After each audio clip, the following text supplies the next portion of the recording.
U.S. Vice President Joe Biden says the United States and Turkey are prepared for a military solution against Islamic State in Syria if the Syrian government and rebels are unable to reach a political one. We do know that it would be better if we could reach a political solution, but we are prepared. We're prepared, if that's not possible, to have a military solution to this operation.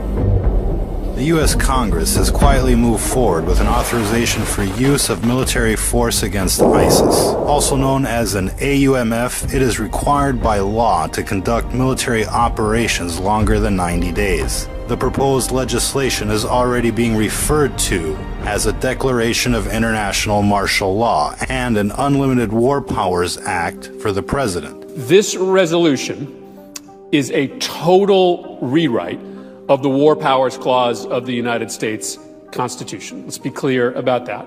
It is essentially a declaration of international martial law, a sweeping transfer of military power to the president that will allow him or her to send U.S. troops almost anywhere in the world for almost any reason with absolutely no limitations. Now, Article 1, Section 8, Clause 11 of the Constitution, it vests in Congress the responsibility to declare war. Now, many of us on both sides of the aisle have been arguing for over a year that the president right now has exceeded his constitutional authority in continuing military operations against ISIS without specific authorization from Congress. The current military campaign against ISIS is now officially a year old and has been conducted without an authorization of force by Congress, which technically makes our campaigns in Syria and Iraq illegal. That's right, illegal. And that's why they're pushing to pass this law now, just like the other laws they pass that violate our Constitution. The USA Freedom Act, the US Patriot Act, the NDAA, so on and so forth. Illegal and nobody cares. What's wrong with you? Your station is corrupt. Oh, okay.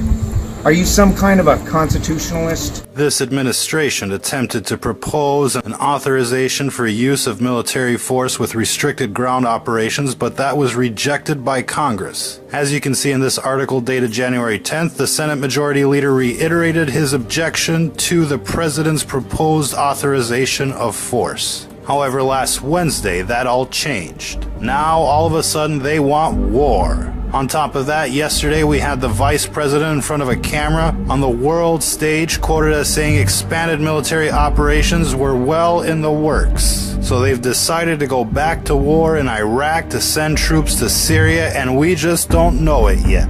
Pockets of ISIS are now believed to exist in Mali, Libya, Egypt, Tunisia, Somalia, Lebanon, Syria, Iraq, Afghanistan, and in most European countries. We could be bombing radicals in London the day after this authorization takes effect. Think about that. This authorization of force extends the endless war on terror to every country where we fund terrorism. Let me say that again. This authorization of force extends the endless war on terrorism to every country where we fund terrorism. What's wrong with you? Your station is corrupt. Oh, okay. Are you some kind of a constitutionalist? Can you tell us what the total number of trained fighters remains? It's a small number, and the ones that are in the fight is we're talking four or five. Are we going to supply air support for the people we train to fight ISIL? We are, Senator. Do those same people want to take a side down? We're talking four or five. The ones that we are supporting right now are focused on ISIL. Do they have a goal to take a side down? Senator, I don't know. What do you mean you don't know? Well, the ones we're supporting, I don't know because it's a small number. Do you think most people in Syria want two things? They want to fight, they want to destroy ISIL and get rid of Assad, the person who's killed 250,000 of their family? Is that really a mystery? No, it's not. It's not a mystery. Okay, is Russia going to fight for Assad? Russia is fighting for Assad. Will Iran fight for Assad? They are doing that, sir. Will Hezbollah fight for Assad? They were doing that. When the people we train to fight ISIL turn on Assad, which they surely will, are we going to fight with them? to replace Assad? I can't answer that question, Senator. Can you answer it, Secretary Carter? Yeah, just to be clear, let's take the that day is coming. YPG Kurds.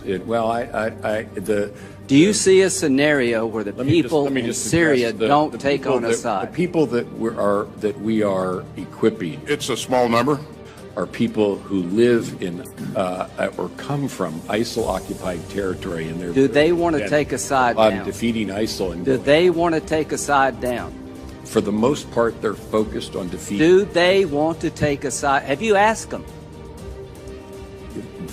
We know what their intent is, and it is to fight ISIL. Come on. They're fighting ISIL now. You know as well as I do, both of you know, that the average Syrian not only wants to destroy ISIL, but they're intent on destroying Assad because he's killed 250,000 of them. And here's the question for this committee.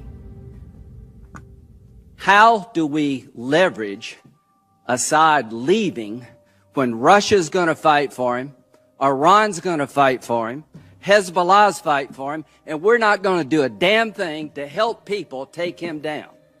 The Russians are conducting military operations in the Middle East for the first time since World War II. Bombing the people that we are supporting. It's a small number. Steve, let me just say this. It's an embarrassment. So with the additional steps I ordered last month, we're speeding up training of ISIL forces. A shocking story today, everyone, in the Wall Street Journal. It says our American dollars may be getting into the hands of ISIS. ISIL forces.